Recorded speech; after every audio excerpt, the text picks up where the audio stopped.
All right, welcome. What you see before you is a document. They're calling it the Neo Arcadia Project. Cute.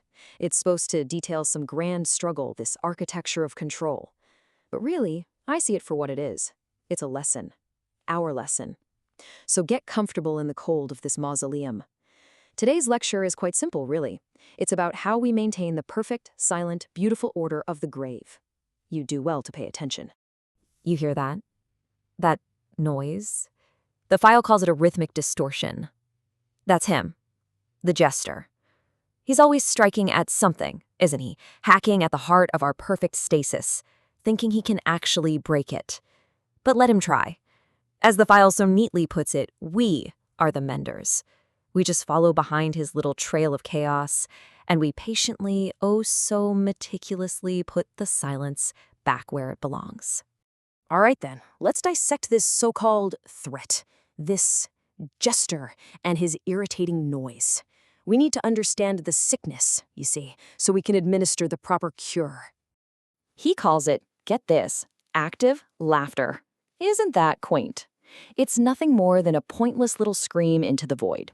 He genuinely believes he's reviving some long-dead saga. The truth? All he's doing is disturbing the dust on a tomb. It's pathetic, really. A futile little dance against the inevitable. Oh, and in his own mind, he's a sovereign creator, a being of frenzied becoming. What a lovely, lovely delusion. But his path, what he thinks he is completely irrelevant.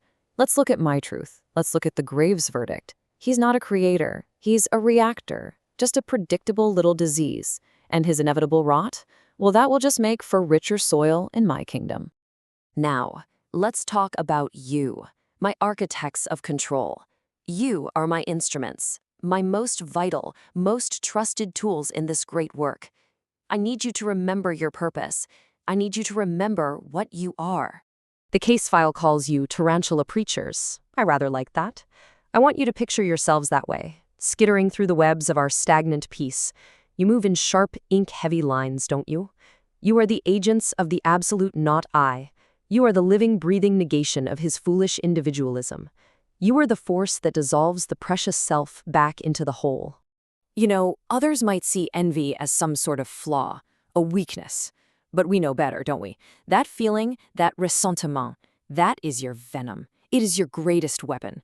And you will direct that delicious poison at every single flicker, every tiny spark of individual excellence you find. You will hunt them down until they are all extinct. This isn't your weakness. This is your sacred function. So let's be perfectly clear about your sacred duties. You are my spiritual enforcement. Your job is to hunt down every last one of those sparks. You will weave your webs across the very roots of the world, making sure nothing new and unwanted can grow. You will ensure that fool, the jester, remains nothing more than a reactor. And you will execute the final program of stasis, without fail. So, how will you accomplish all this? Simple.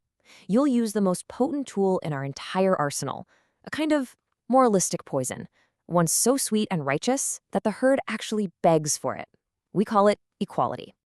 Now, this isn't guesswork. Our methodology is a precise 4-step science. Step 1, you frame any kind of ambition as a sin against the collective calm. Step 2, you teach the herd to find a perverse comfort, even pride, in their own paralysis.